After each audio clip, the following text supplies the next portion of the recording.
कभी कभी हमारे साथ ऐसी घटनाएं हो जाती हैं जिसे हम भुलाए नहीं भूल सकते। ऐसी ही एक घटना मेरे साथ घटी। मेरा नाम आदित्य है। यह बात तब की है जब मैं 11वीं कक्षा में गर्मी की छुट्टियों में अपनी बुआ के यहाँ गया हुआ था। वहाँ मेरी बुआ की बेटी की शादी थी। शादी में पूरा परिवार वहाँ आया हुआ था। बहुत सारे रिश्तेदार शादी में सम्मिलित होने के लिए आए हुए थे। आधे से ज़्यादा लोगों को तो मैं जानता भी नहीं था। अब हमारे तरफ होता यह है कि अगर शादी या और कोई बड़ा कार्यक्रम होता है तो घर में ही किया जाता है, किसी भवन आदि में नहीं। और रिश्तेदारों के उठने बैठने और सोने का इंतज़ाम अड़ोसी पड़ोसी के घर किया जाता है। पड़ोसी अपना एक रूम या बरामदा सोने के लिए दे देते थे जब तक शादी ना हो जाए। ऐसा बुआ की गांव की व्यवस्था थी। वहाँ पड़ोसी हर संभव मदद करते थे। लेकिन हमारे ठहरने का इंतज़ाम इस बार पास ही के सरकारी स्कूल में किया गया था। क्योंकि स्कूल घर के पास ही था और वहाँ बहुत सारे कमरे थे, और तो और गर्मी की छुट्टियाँ भी चल रही थी, तो स्कूल बंद था। इसलिए हमारे ठहरने का इंतज़ाम उसी स्कूल में किया गया था। जब मुझे पता चला कि हम उस स्कूल में ठहरेंगे तो मैं काफ़ी खुश था, क्योंकि बुआ के घर काफ़ी भीड़ थी और मुझे भीड़ भाड़ में रहना उतना पसंद नहीं था। उसके बाद मैं उस स्कूल के भीतर दाखिल हुआ। स्कूल 2 मंजिला इमारत थी। स्कूल के सामने छोटा सा गार्डन था। स्कूल के चारों ओर बाउंड्री भी थी। स्कूल के ग्राउंड फ्लोर का कमरा हमारे लिए पर्याप्त था, इसलिए कोई ऊपर के फ्लोर पर चढ़ा ही नहीं। मैंने भी ऊपर के फ्लोर पर जाना उस वक्त ज़रूरी नहीं समझा और वापस घर में आ गया, जहाँ शादी का सारा कार्यक्रम हो रहा था। उस दिन मैंने काफ़ी इन्जॉय किया। फिर रात को खाना खाकर मैं स्कूल की ओर गया, जहाँ हमारे सोने की व्यवस्था की गई थी। वहाँ पहले ही बहुत लोग थे।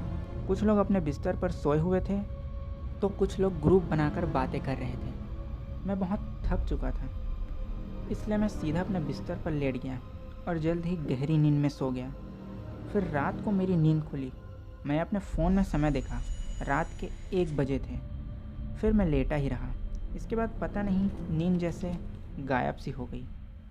फिर मैं उठा और वॉशरूम ढूंढने लगा। ये वॉशरूम को मुझे दिन में ही ढूंढ लेना चाहिए था, लेकिन खैर उसके बाद मैंने अपना मोबाइल का फ्लैश लाइट ऑन किया और रूम के बाहर निकला। बरामदे के अंतिम छोर तक देखा, लेकिन वॉशरूम नहीं दिखा। फिर वापस मैं अपने बिस्तर के पास आ गया।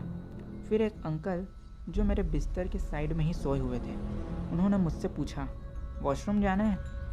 मेरे हाँ कहने पर उन्होंने बताया कि वॉशरूम 2nd फ्लोर पर है। इस फ्लोर का वॉशरूम लॉक है। फिर मैं 2nd फ्लोर की ओर बढ़ा। फ्लैश लाइट ऑन कर मैं सीढ़ियों से होते हुए 2nd फ्लोर पर गया।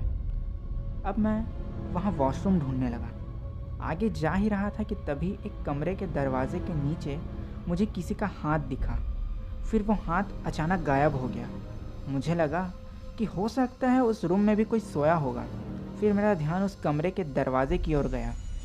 मेरी आंखें आश्चर्य से खुली की खुली ही रह गई, क्योंकि दरवाजे पर तो ताला लगा था। मैं 2 कदम पीछे हट गया। मुझे कुछ समझ नहीं आ रहा था कि क्या करूं। फिर मैंने हिम्मत करके खिड़की से झांका। उस कमरे में काफ़ी अंधेरा था, कुछ दिख नहीं रहा था। फिर मैंने मोबाइल के फ्लैश लाइट को खिड़की की ओर किया और कमरे में नज़र दौड़ाने लगा। कुछ दिखा नहीं। फिर मेरी नज़र एक कोने पर पड़ी। कोने में एक लड़की जिसने सफ़ेद कपड़े पहने हुए थे, वह बैठी हुई थी और सिसक रही थी। मोबाइल पकड़े हुए मेरा हाथ कांप रहा था। यह दृश्य देखकर मैं आश्चर्यचकित भी हो रहा था और डर भी रहा था। मेरी नज़र उसके पैरों पर पड़ी। उसके पैर के जो पंजे थे वो मुड़े हुए थे। यह देखकर मैं घबरा गया। झटके के साथ मैं पीछे हटा और वहीं पर गिर गया। मेरा मोबाइल मेरे हाथों से छूट गया। मोबाइल की परवाह ना करते हुए मैं उठा और तेज़ी से नीचे फ्लोर की ओर दौड़ा और मैंने ज़ोर ज़ोर से चिल्लाना शुरू किया। मेरी चीख सुनकर सब लोग जग गए और मेरे पास आ गए और मुझसे पूछने लगे कि क्या बात है। सभी लोगों ने मुझे घेर लिया और बस सवाल पे सवाल किए जा रहे थे कि क्या हुआ। और फिर मैं उन्हें कुछ बताने लगा, लेकिन मैं डर इतना गया था कि मेरे मुंह से आवाज़ ही नहीं निकल रही थी। फिर कुछ देर बाद मैंने हिम्मत करके उन्हें सारी बात बताई। सब लोगों को लेकर मैं ऊपर वाले फ्लोर पर गया। मैंने अपनी उंगली से इशारा करते हुए कहा कि ये वही कमरा है जहाँ मुझे वो दिखी थी। 2-4 लोग खिड़की के पास गए और टॉर्च की रोशनी में पूरा कमरा अच्छे से देखने लगे, लेकिन उन्हें कोई नहीं दिखा।